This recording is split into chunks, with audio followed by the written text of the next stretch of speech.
Alright, boys and girls, I have another fantastic treat for you today. And by you, I mean the millions of people not watching this at home, since, again, I'm basically just entertaining myself with these videos at this point.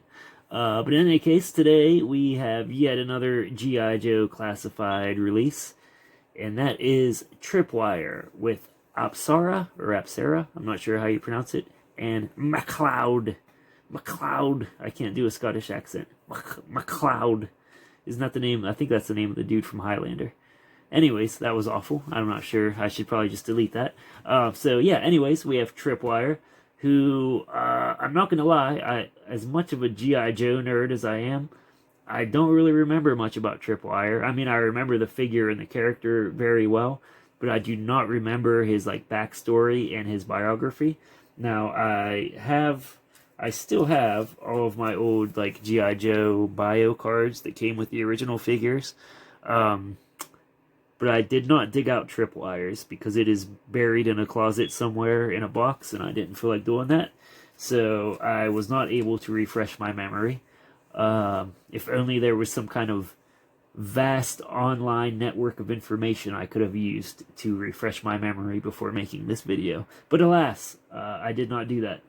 So anyways, I'll shut up and stop rambling now. So Triple, as always, Hasbro always kills it with their packaging on these figures and their Transformers figures. So as always, we have some excellent action figure photography on the front here, with our boy Tripwire all decked out in his gear and his metal detector thing, with Apsara, or we'll just say Apsara, his little mousy friend here, and MacLeod, the robot, the friendly robot. We have a whole array of accessories and armor and stuff here. So that's going to be fun to dive into. We have some nice character art on the side here. On the actual side, we have the QR code that no one cares about. On the back, of course, we have some photographs of the figure and all his gear. So all kinds of goodies here. Holy cow. All kinds of gear. He is decked out to the gills. So yeah, looking pretty slick right off the bat. Pretty excited for this dude. I have seen a lot of people online saying they're not a huge fan of this character because he looks too drab. I don't know what the hell they're talking about. Look at all this stuff he's loaded with. He looks badass. So yeah, I'm excited about this. So let's go ahead and crack this dude open. Alright, so here we have Tripwire out of his packaging, and right off the bat, even before I deck him out in all his gear, I think this dude looks pretty phenomenal. He looks pretty tough. Super beefy looking dude with all the gear on. A lot of heft. He's burly. He's got a lot of girth. He's not tall, but he's wide. Before I start decking him out in all his stuff, although some of it's already on, I believe. Yeah, looks like some of it's already on. Let's go ahead and check out his articulation and everything first. So right off the bat, we'll do a 360. Sorry, I'm at an awkward angle here. Yeah, I can't believe people were complaining about this dude. I'm already a big fan, and I haven't even geared him out yet. So yeah, we've got the big beefy chest protector here. This, I've seen people complain because of the color is drab. I mean, it's whatever. That's the character. It's army. It's olive green, army fatigue green, whatever the hell you want to call it. Go suck eggs. I don't want to hear it. We have his rank or insignia here, I believe, but I know absolutely nothing about that stuff, so that's pure speculation on my point. As far as articulation, boy, I'm at a really weird angle here. Let me try this. As far as articulation, you pretty much know what you're getting with G.I. Joe classified figures by this point. Arm, forward, backwards, horizontally. Ooh, I felt bad. Not quite shoulder height. Might be able to get it to go a bit higher, but this is blocking it. I'm not going to take that off right now. Yeah, gosh, does he have an ab crunch? I really don't want to take this off. He might have an ab crunch, though, actually. Yeah, I really don't want to take that off yet. We'll check that later. Legs, forward, backward. Actually, not a ton of movement in the legs, I must say. They're feeling really stiff right there. Which I'm not going to complain about at all, because one of my few complaints about G.I. Joe classified figures is like the drop-down hip joints. Sometimes those look god awful. It looks like their legs are just dangling loosely from their crotch. It doesn't even look like they're connected. I would much rather they err on the side of being too stiff and not very. Elbows and knees, another one of my personal nitpicks about G.I. Joe Classified, although I know most people disagree with me on this point, are the double pin joints, the double pin elbows and knees. Supposedly, you know, they're better for articulation, but aesthetically, I think they look absolutely hideous when you do bend the arms and legs, because you're stuck with this weird flat plane here where there should not be one, and then a gap, and it just looks super awkward, and it makes the bottom of the arm look short and stubby. And even worse is the leg. When you bend the knees, which his are very stiff, again, you get this weird extended flat plane here that just looks super awkward, and in my opinion it makes their lower legs look way shorter and stubbier than they should. I just think the double pin knee joints and elbow joints look awful. I understand the purpose of them, but they're just not my personal preference. I much prefer the joints on the Super 7 Ultimates Destro that we have back there. He had just like the single joint elbows and knees. I much prefer that. It might not be quite as much articulation or quite as much posability, but it's not a drastic difference in my opinion, and it looks so much better. So much better. But in any case, for the most part, your figures are just going to be standing on a shelf, so not a huge deal. Not a deal breaker or anything by any means. Anyways, back to the articulation. Feels like there is a swivel joint under this here, right where the shoulder meets the upper arm. No swivel joint on the forearm. We have some wrist rotation, head side to side, a little bit of up and down. Yeah, all kinds of movement in the head. It's fine. Really love the face sculpt on this dude. Let's get a closer look at that. This is one of the better face sculpts I've seen from G.I. Joe Classified, in my opinion. I don't know. I don't have the greatest camera in the world, so I don't know how well you can pick it up, but it looks really detailed and really a lot more realistic than a lot of the G.I. Joe Classified face sculpts, I must say. It's very his face looks super distinctive. It looks really detailed. He's got like the lines in his forehead, like the worry lines in his forehead there. Some like jowl wrinkles.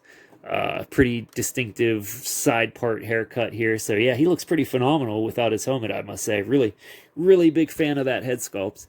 So yeah, again, all the articulation you come to know and love from G.I. Joe Classified, about what you would expect. So now, let's dig into the bag of goodies here. Oh, wow. Okay, so I thought that was the main chest guard that you can add on there. I was wrong. Here's another one. So let's start with that. We'll go ahead and slap this bad boy on. Are you supposed to pick one or the other? Maybe you're supposed to pick one or the other, because this is really blocking it from being able to connect on the sides. So let's leave that off for now. We have this big, chunky, pretty spectacular looking backpack. Really like that. I like the splashes of color here. That bright blue looks pretty excellent. And the bright green with the olive, like the drab olive green there. So this is a pretty fantastic backpack. Big fan of that. Let's go ahead and slap that on him. There we go. Alright, that's going to throw off his weight, but there we go. We have multiple scarf thingies, like collars or scarves. I don't know what you want to call them. Gosh, he has so much stuff. I'm kind of not sure what goes with what, to be perfectly honest. So I'm assuming this goes like this. Yeah, we'll say that. We have two different distinct helmets here, both of which look pretty awesome. Actually, let's do them separately. First, we have this one, which looks pretty slick. I like that one a lot. It's the more sleek of the two options. Really like the goggles and the chin strap there. That looks pretty cool. Actually, let's take this back off for a second and put this on. Maybe. Change of plans. That helmet does not go on very well. I don't want to force it. I feel like I was about to mess it up. So we'll check back on that. Not sure how well that one fits, if I'm being perfectly honest. Then we have this bigger one, which looks pretty awesome. Yeah, that looks great. Oh man, let's put that collar back on first. Let's try not to take his head off. So let's put that on. And then let's put this on. Oh yeah, look at this dude. All right, that looks freaking awesome. Oh man, again, I can't believe people were complaining about this figure. This figure looks phenomenal. What else we got here? We have, of course, his detector, metal detector, bomb detector, whatever it is. Let's go ahead and put that in one of his hands if we can. Alright, that's as good as it's going to get as far as him holding this right now. I'm struggling to get that in his hand, this is the second, let me try this again. This is actually the second G.I. Joe classified figure in a row where I had a very difficult time getting the weapons and accessories to actually fit in his hand. I had the exact same issue with, oh my gosh, my mind just went blank, with Buzzer. Yeah, I had the exact same issue with Buzzer. I could not get his chainsaw or any of his weapons to fit his hands to save my life. So we also have, anyways, back to the other accessories. We have what I believe are some mines here. Again, he uses his jibber jabber, his metal detector looking thingy to find mines. So, of course, that makes sense. We have, I forgot the name. We have this cute little bugger, his pet rat, I believe it is, named Apsara. So looking pretty cute, pretty great throw in, pretty awesome accessory to include. And he's got this tube. I'm not sure how that connects. That connects to from his backpack to something. So we'll figure that out in a minute here. We have this controller here. If you can see that, a little handheld controller. And that, of course, goes to our robot friend, McCloud. And here we have McCloud, looking pretty cool. So let's go ahead and set McCloud there. And we also have this pistol here. So, again, I'm struggling to get some of his accessories on. That's probably more of an issue on my end than it is with the figure itself. I'm just always overly paranoid about breaking my figures or breaking any of the accessories, so I'm hesitant to try too hard to force stuff on there. But yeah, right off the bat, I'm having a bit of difficulty. Whoa, what's this from? I just found this laying here, and I don't know what it's from, but look at it. That's a pretty awesome sword. Anyone have any idea what that comes from? Because I don't remember at all. Anyways, back to the actual figure we're talking about. Again, I really had a hard time trying to get this helmet on. I'm sure it can be done, but I didn't want to break it. I felt like I was about to tear the chin strap by trying to force it on there. But if you can get it on there, I'm sure it looks wicked, because that's a pretty sleek, wicked-looking helmet, I must say. I really like the look of that. Again, we have the smaller, like, collar piece that would go with the smaller helmet, I'm sure. He has one chest protector thing on now. He has an even bulkier one that you can put on.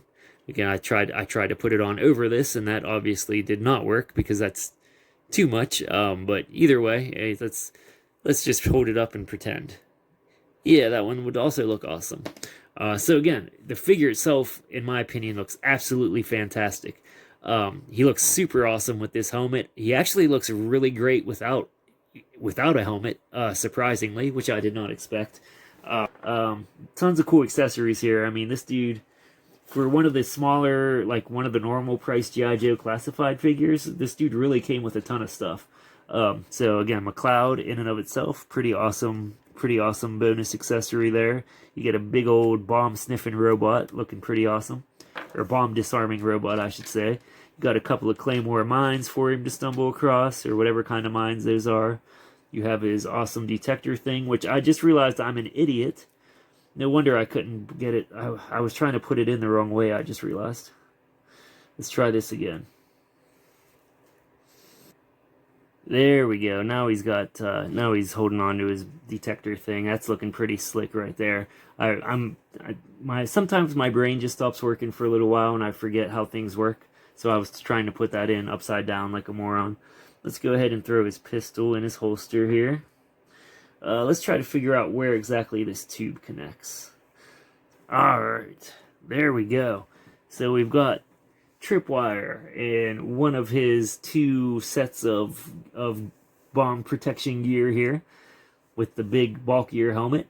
we have his metal slash bomb detector thing, and that is connected by a hose, which our little rat buddy Apsara is chilling on, to his big old chunky cool looking backpack here.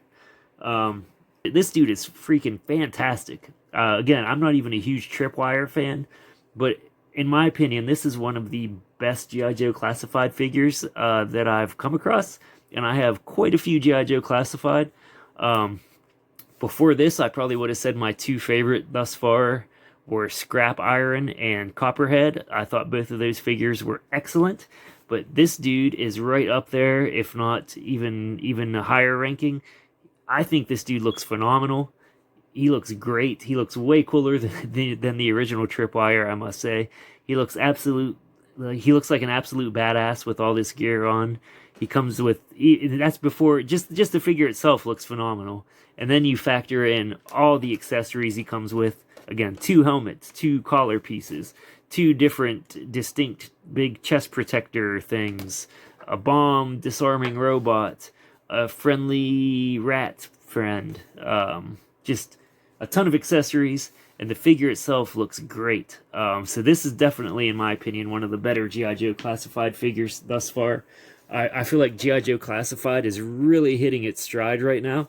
It's had a few rough patches here and there. I mean, their last few batches, their last few waves have been phenomenal. Again, Copperhead was fantastic, Scrap Iron's fantastic, Televiper and Steel Corpse, I mean, just a great figure after great figure, and this one definitely fits in right alongside those. I think he looks phenomenal. But I'm kind of blown away by him if I'm being honest. I just think he looks super badass. With yeah, just no complaints at all from me. I think he looks spectacular. So yeah, 2 thumbs way up from me on Tripwire from G.I. Joe Classified. One of the best G.I. Joe Classified figures that I have bought thus far, I must say. And again, yeah, just from top to bottom, as far as the figure itself, the number of accessories he comes with, just the amount of thought that was put into it, this is definitely one of the best in my opinion. This is top tier G.I. Joe Classified, if you ask me. Don't let again, I'm actually kind of blown away by how much I like him and how awesome he looks. So yeah, definitely no complaints on my end. Big fan. I think he looks great. So 2 thumbs way up for me. Yeah, I guess that about wraps it up. So until next time, thank you for watching, and goodbye.